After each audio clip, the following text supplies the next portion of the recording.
Hey everyone, my name is Rio, and welcome back to another episode of the Indie Game Devlog series, where I go for the development of my passion project, Orb, an interdimensional puzzle platformer inspired by the Portal franchise.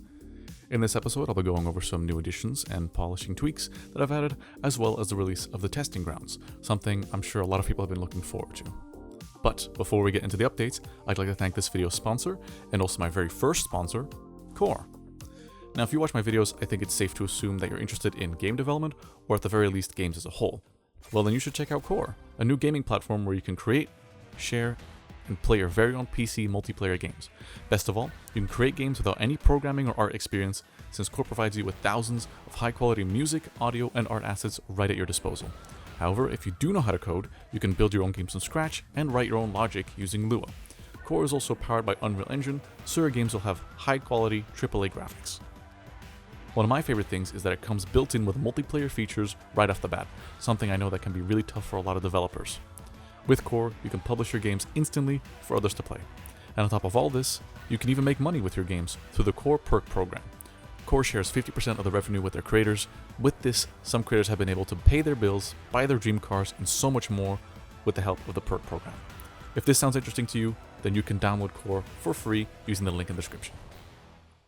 Now, let's get back into the updates.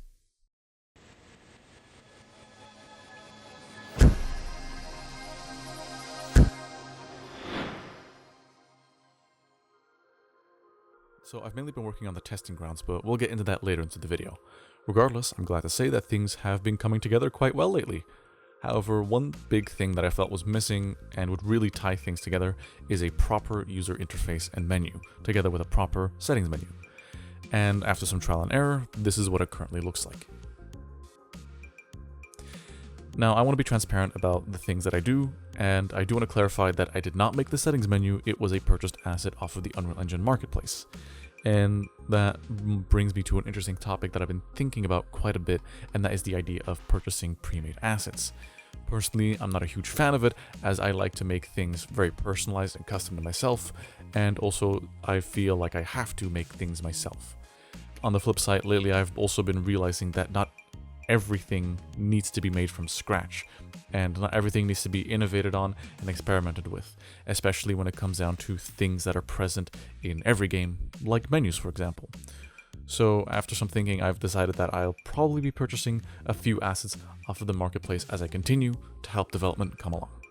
Right now, I've decided that I'm going to be purchasing 3 things to help me move forward in Orb's development, and those are the settings menu that you've seen right here before you, probably a subtitle system, as I'm not a huge fan of Unreal's built-in subtitle system as it has limited customization. And lastly, a radial menu system.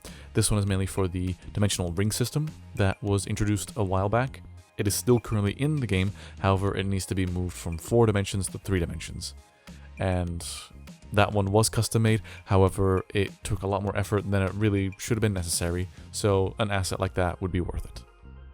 For now, those will be the only things that I'm buying in helping development come along, but if I were to purchase anything else in the future, I will definitely mention it in the soonest devlog for transparency's sake. Now, this next one is a pretty minor change, but in a prior devlog, I've shown off the new robot model, and while I did like it, I felt like there was something slightly off with it, so I decided to go back, clean up the model, and improve it in some areas where necessary, like having an actual tie as opposed to just a flat plane. I also decided to change the joints into ball joints as opposed to the old system. This one is definitely a lot more friendly to the rig and allows for easier movement, since the old joints would clip a lot when the arms and knees were bent, as you can see here. After that, however, I had to do some retexturing, and I decided to make some slight alterations while I was there. So this time I opted to go for a cleaner look, as the old ones were a little too worn down for how it would actually be for its purpose, since these robots are merely worker robots and they wouldn't be getting their hands too dirty. So I decided to clean them up a little bit. Overall, I'm pretty happy with the new improvements that I've made. In the upcoming devlogs, I'll probably be focusing a decent bit on these guys and on things like animation and AI, but for now, I'm going to move on to the next bit in the update. Now, pretty much at every stage of development, the dimensions were aligned on top of each other in the physical level. However, due to a limitation, while making the testing grounds, I actually had to change that. because in the testing grounds, I wanted to have outdoor areas where you had a glass ceiling and you could look up and see the sky. However, since the dimensions were stacked on top of each other, you could basically just look up and see the next dimension. Not to mention that this would change the entire lighting condition of every dimension as they would cast shadows upon each other. So, to fix this, all I basically did was align all the dimensions horizontally instead of vertically, and made it so that the dimension jumping worked off of a vector that I could adjust rather than just a height. However, in doing so, I accidentally solved another issue that had been around for quite a while actually.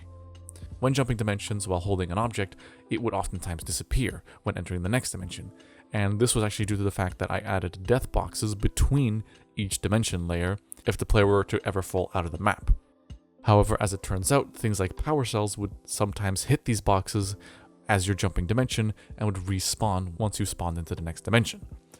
But with this new way of having dimensions aligned horizontally, I only need a singular large death box below all of the dimensions, and with this it actually solves the issue of power cells and other objects hitting these boxes. So in the end, a limitation is actually what solved this old glitch. So earlier in the video I mentioned that I added a settings menu, this one also allowing for volume changes of the different channels finally. So naturally I figured it was time to start putting in some sound effects into the actual project. And currently I've gotten some of the basic sound effects in there, a lot of them being old reused ones, but those will be altered or replaced altogether in a later date. Hopefully this will make the experience feel more complete overall. It's not too many sound effects just yet, but the system itself works. Just a small addition.